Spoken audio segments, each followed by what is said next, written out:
Summer has officially arrived 2.0. We are just in front of the coast of Egypt and it is so hot and warm and sunny outside. It is beautiful. I just went for my early morning walk. I just closed my exercise ring if you are also using Apple Fitness. I think it's going to be a beautiful day.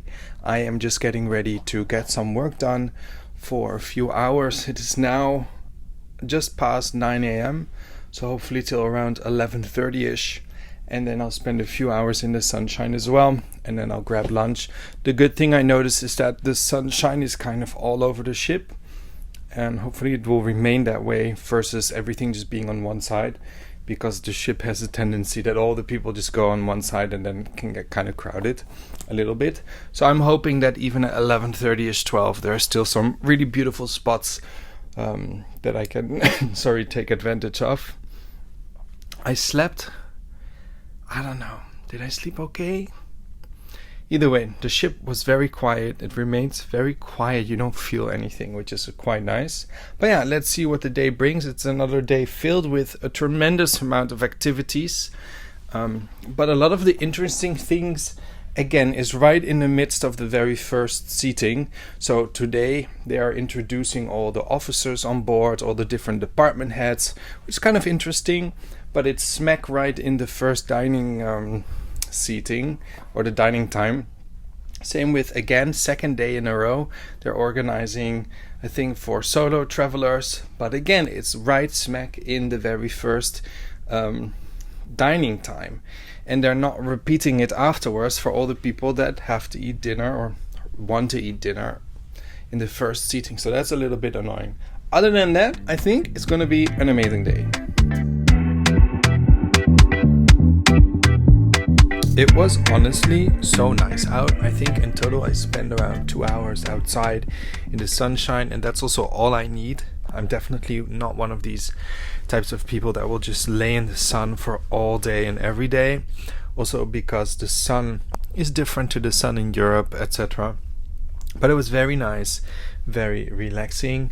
I had a great lunch again at deck 6, and now I think definitely rhythms and routines start to follow.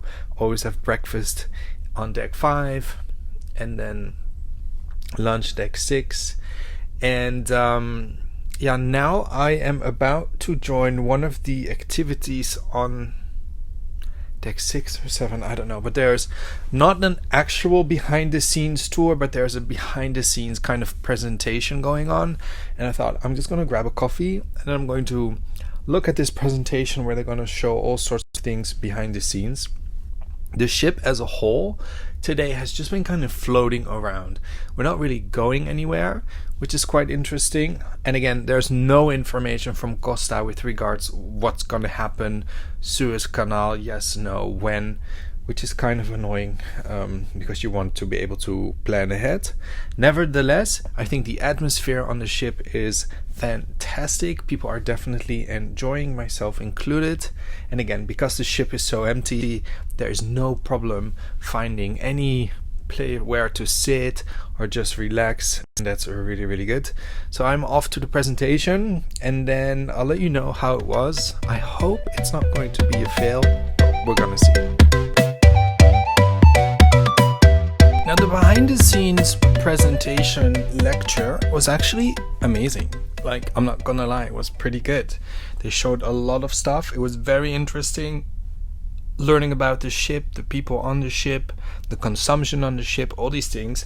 But more importantly, this was also the apparent session about the Suez Canal and all the details surrounding that. So it's going to be very interesting. We will be arriving later tonight, and then around 3 or 4 a.m. tomorrow morning we'll be taking our place in the convoy, and then we'll start our crossing into the Suez Canal. And in total it will take 10 to 12 hours, so all day tomorrow basically, which is going to be super, super exciting.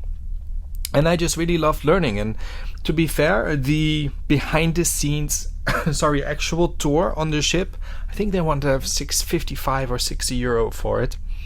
It's the only tour I'd actually consider booking. So the next one is next week. So I will think about if I maybe want to do that, just because seeing things with your own eyes and kind of looking behind the scenes, I just find very, very interesting. Other than that, because we are now basically in Egypt, I noticed, and that was something that Frank, who's at my dinner table, who's done this transfer trip already once, told me that the TV channels would be cut, or most of them. And that's exactly what happened this afternoon. So if you can speak and enjoy Italian TV channels, you're still good. But all the German channels, etc., sadly, those are all cut. So yeah, so now I'm getting ready for dinner. I am again very hungry, and I'm just looking forward to a really nice evening.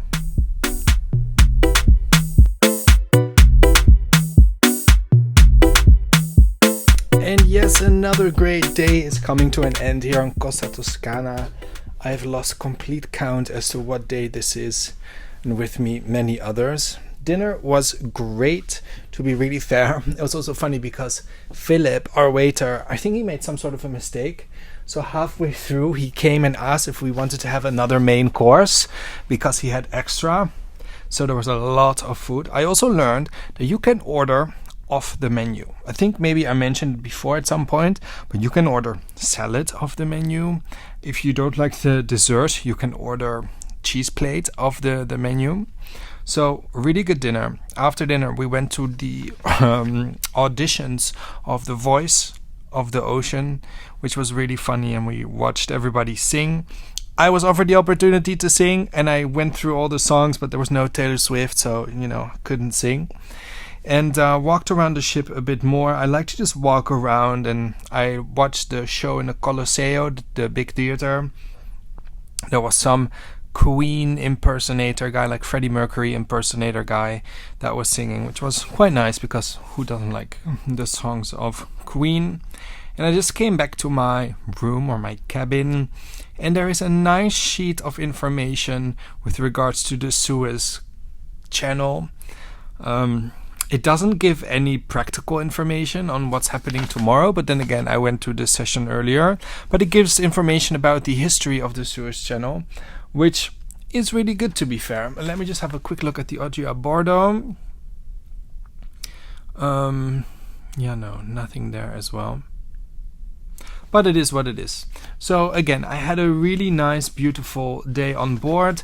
Oh yeah, I also went back to the Infinity Bar just before dinner. Didn't have a drink there, but I just sat there.